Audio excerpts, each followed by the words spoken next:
मेरे प्यारे साथियों, कोविड-19 के संकट काल में ऑनलाइन क्लासेज के क्रम में आज हम दिल्ली सल्तनत के बड़े शासकों एवं अपनी कई नीतियों के कारण विवादास्पद शासक फिरोज शाह तुगलक के बारे में चर्चा करेंगे। जैसा कि हम जानते हैं, फिरोज शाह तुगलक अपने पूर्ववर्ती एक भारतीय इतिहास के बड़े ही विवादास्पद शासक मोहम्मद बिन तुगलक के बाद 1351 में दिल्ली की राजगद्दी पर बैठे थे। वह मोहम्मद बिन तुगलक के चचेरे भाई थे।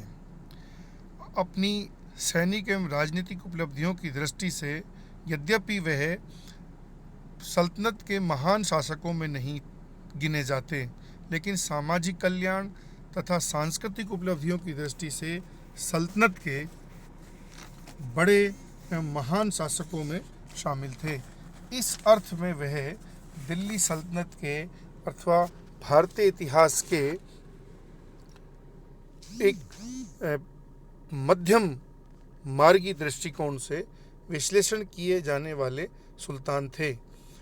धार्मिक दृष्टि से वे संकीर्ण शासकों में शामिल थे। 1376 में ब्राह्मणों पर भी जजिया कर लगाने का उल्लेख या श्रेय फिरोज शाह तुगलक को था। उनके लिए कहा जाता है कि उनका युग वजीरों के लिए स्वर्ण युग था, क्योंकि उनके समय में वजीरों को बड़ी बड़ी उपाधियां तथा उनकी स्मृति में अनेक मकबरों की स्थापना की गई। साथियों, चूँकि उन्हें या उनके समय में अर्थव्यवस्था का स्तर उतना अच्छा नहीं था, क्योंकि पूर्ववर्ती मोहम्मद बिन तुगलक की विवादास्पद नीतियों के कारण अर्थव्यवस्था कमज़ोर हो गई थी। इसलिए उन्होंने अपने राज्य को स्थायित्व देने के लिए अनेक ऐसे नियम, अनेक ऐसी नीतियाँ और कानून बनाए, जिनके कारण यद्यपि उनके राज्य को स्टेबिलिटी तो मिली, लेकिन वह बहुत ही विवादास्पद नीतियों के संचालक बन गए थे।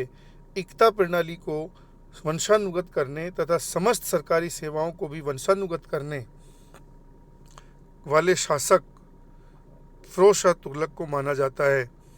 उनके समय में भ्रष्टाचार का भी बहुत ही स्पष्ट उल्लेख हमें सल्तनत में मिलने लगता है, क्योंकि एक सैनिक को उनका घोड़ा पास करने के लिए रिश्वत का उल्लेख उनके समय में मिलता है। साथियों, राजस्व के क्षेत्र में उन्होंने सुधार करते हुए 24 गैर इस्लामी करों को समाप्त कर मात्र 4 करों को ही वसूलने का निर्देश देने का उल्लेख मिलता है, जिनमें खराज, खम्स, जजिया एवं ज़कात। साथियों, चूँकि सल्तनत में सर्वाधिक सिंचाई हेतु नहर निर्माण का श्रेय भी फिरोज शाह तुगलक को था, इसलिए हक के शर्ब नाम से उन्होंने 1/10 की दर से सिंचाई कर वसूलने का श्रेय भी दिया जाता है। उनके समय में 5 बड़ी नहरें निर्मित करने का उल्लेख है, जिनमें सबसे बड़ी थी राजवाही, जो यमुना नदी से हिसार तक लगभग 200 किलोमीटर लंबाई वाली थी। साथ ही दूसरी नहर उलुग खानी नाम से सतलज से घग्घर नदी के मध्य लगभग 96 किलोमीटर लंबाई वाली थी। इसी क्रम में विधवाओं एवं अनाथों के कल्याण हेतु दीवान खैरात तथा बेरोजगारों के कल्याण हेतु रोजगार दफ्तरों की स्थापना का श्रेय भी फिरोज शाह तुगलक को था। वृद्धों एवं अपाहिजों के कल्याण हेतु पेंशन विभाग, जिसे दीवान इश्तियाक कहा जाता था, की स्थापना की। साथ ही गरीबों एवं बेसहारा लोगों को मुफ्त भोजन हेतु खैराती भोजनालय तथा आम जन को मुफ्त चिकित्सा हेतु दारुल सफ़ा नाम से खैराती चिकित्सालयों की स्थापना का श्रेय भी FST यानी फिरोज शाह तुगलक को था। अलाउद्दीन खिलजी द्वारा जो सार्वजनिक वितरण प्रणाली स्थापित की गई, उसे आगे बढ़ाया। साथ ही PWD यानी विनिर्माण विभाग की स्थापना का श्रेय भी फिरोज शाह तुगलक को था। गुलामों अथवा दासों के संरक्षण हेतु दीवान बंदगान नाम से एक नवीन विभाग बनाया। उनके समय में सल्तनत के सर्वाधिक 1,80,000 गुलामों का उल्लेख मिलता है। साथियों, उन्होंने राज्य की आय को बढ़ाने के क्रम में दिल्ली एवं उसके आसपास लगभग 1200 बागानों की स्थापना की, जिनकी वार्षिक आय लगभग 1.80 लाख टन का थी। रेशम कीट पालन की शुरुआत का मध्यकाल में उल्लेख इन्हीं के समय मिलता है। अगर स्थापत्य की बात की जाए तो मध्यकालीन दिल्ली के 5वें राजधानी शहर कोटला फिरोज शाह की स्थापना भी फिरोज शाह तुगलक द्वारा करने का उल्लेख है। साथ ही हिसार फिरोजा, फिरोजाबाद, फतेहाबाद, जौनपुर जैसे शहरों की स्थापना भी उन्हीं के द्वारा किए जाने का उल्लेख। राजधानी दिल्ली में शिकार एवं मनोरंजन हेतु कुश्क ए शिकार खाना नामक विशाल भवन की स्थापना तथा दिल्ली में खिड़की व काली मस्जिदों का निर्माण भी फिरोज शाह तुगलक के द्वारा किए जाने का उल्लेख है।